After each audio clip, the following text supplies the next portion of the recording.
what is puzzling about the US behavior in this US China geopolitical contest is that even though the United States has launched this contest against China, there's no doubt whatsoever, the actions speak loudly. The United States actually hasn't worked out a comprehensive long-term strategy on how to manage China. And here I must say that the man who gave me this insight was Henry Kissinger.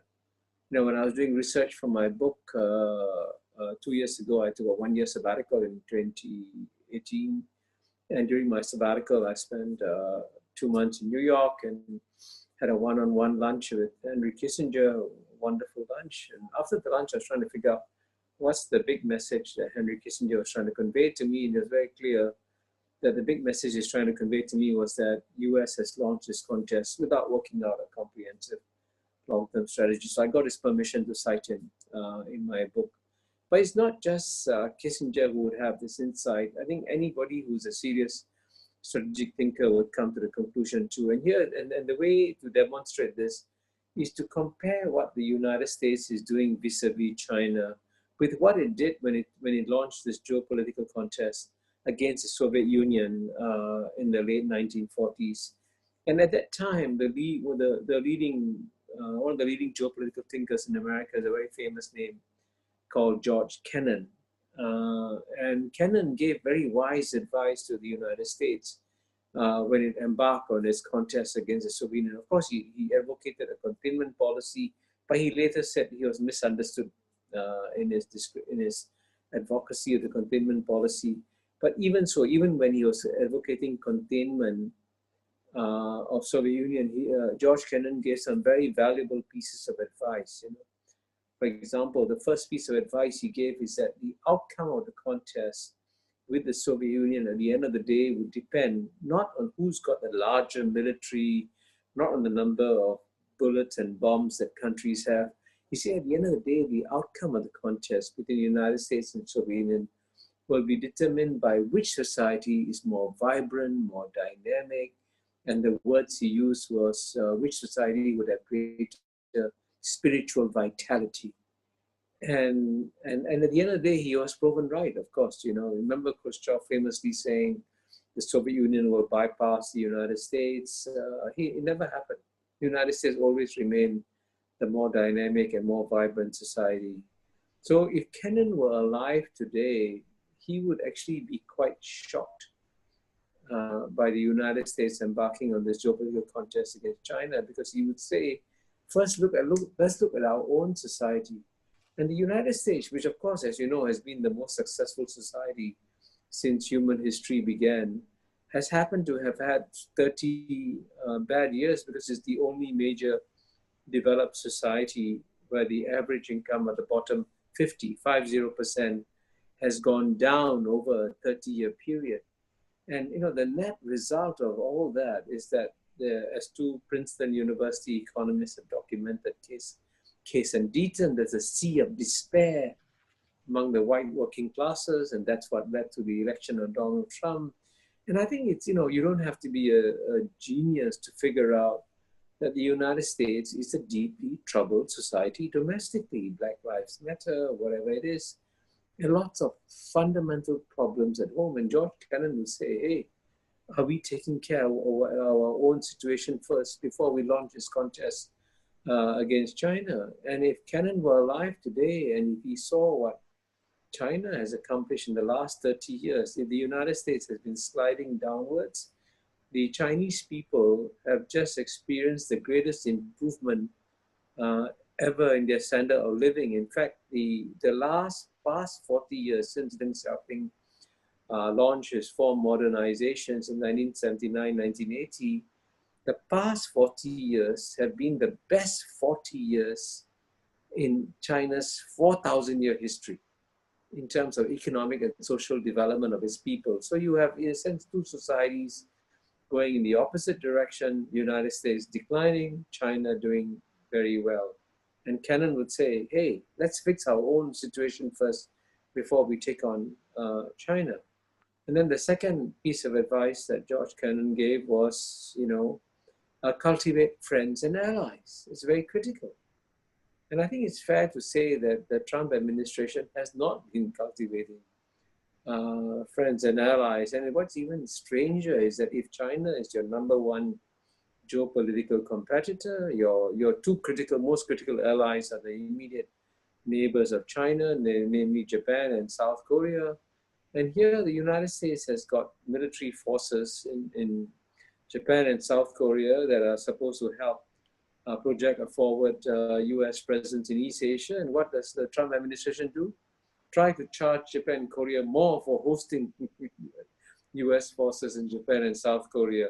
And you can imagine the sense of disillusionment that some of the Japanese and South Koreans may feel about what the United States is doing there. So again, alienating of friends and allies is not something that Kennan would advise. And the third piece of advice that George Kennan gave, he said, don't insult the Soviet Union. At the end of the day, we still have to work with the Soviet Union on some matters. And if you insult people, they won't talk to you, they won't work with you. And unfortunately, the Trump administration has ignored that advice, and you can see insults of China coming day after day after day. Very unwise, as George Kennan would say.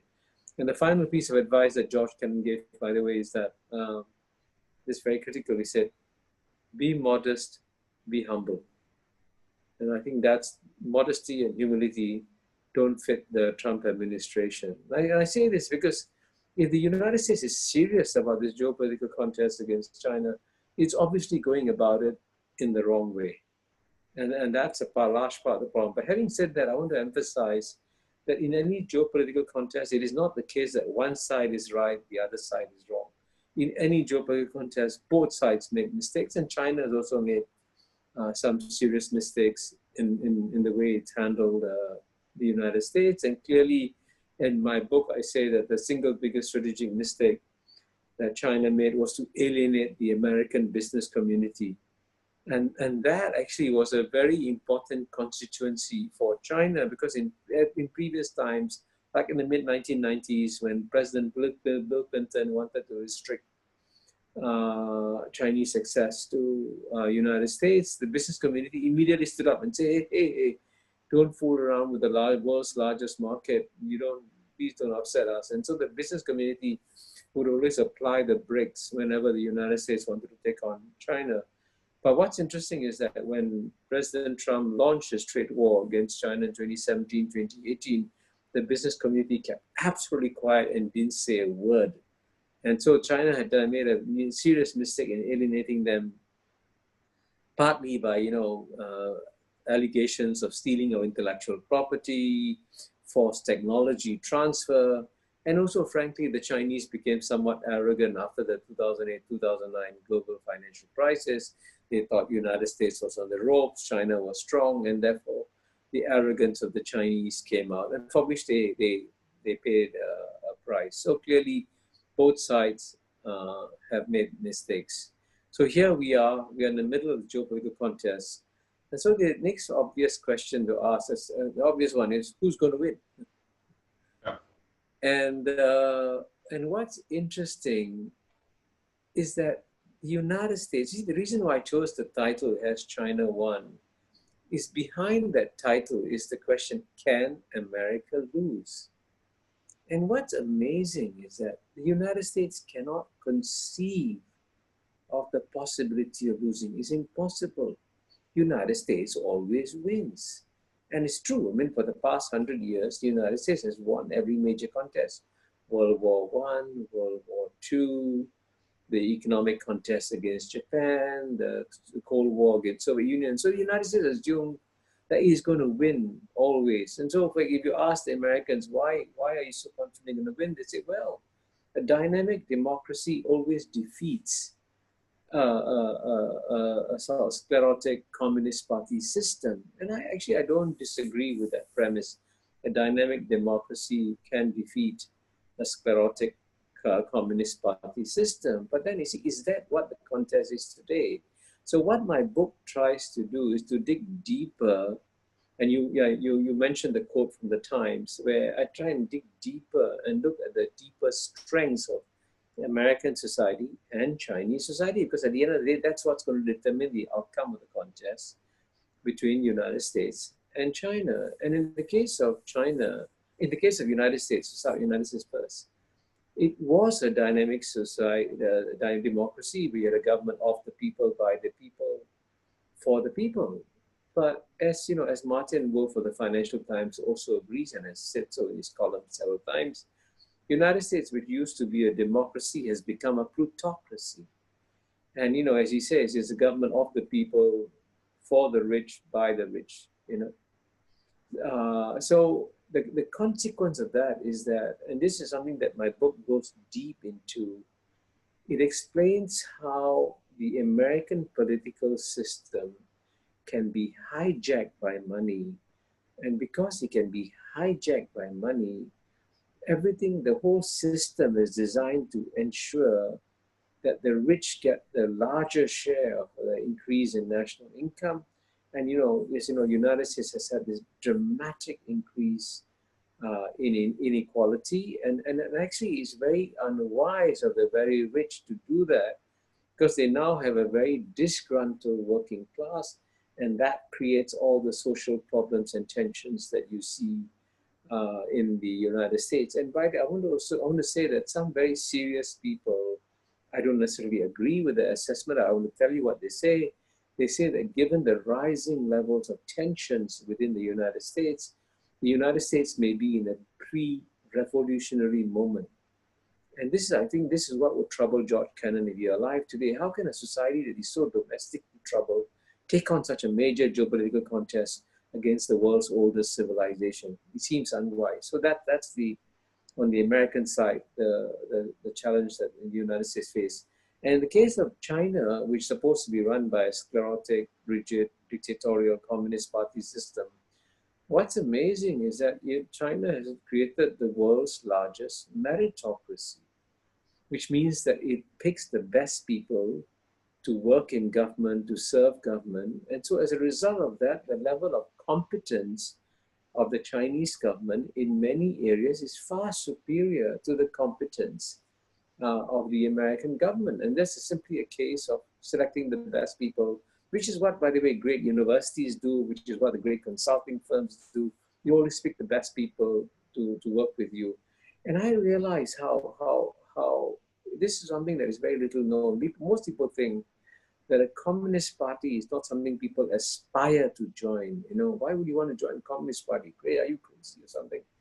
But when I was in New York again for my sabbatical, Columbia University very generously offered me a research assistant who was a master's student, a young lady from China. And one day I was chatting with her and I said, "What was your life like? Tell me what was life like in China?" She said, "Well, when I graduated from high school, I graduated number 2, and I was very sad." So I was very puzzled. I said, "Gosh, if I graduated number 2 from my high school, I'd be very happy. Why were you very sad?" She said, "Because in China, only the number 1 gets selected to join the Chinese Communist Party. I couldn't fulfill my dream." So can you imagine, right? I don't know how many thousands of high schools there are in China, and among them, the best are aspiring to be number 1 so they can join the Chinese Communist Party. So the quality of mind of the Chinese Communist Party is amazing. And I can tell you, just a few days ago, last week, someone sent to me a report produced by the Harvard Kennedy School Ash Center. If you have any doubts about the resilience and strength of the Chinese Communist Party, read that report. It just came out in July. And it points out how remarkable the Chinese Communist Party has become, and how, because it's able to deliver the goods and take care of the people, it has an amazing level of support among the Chinese people.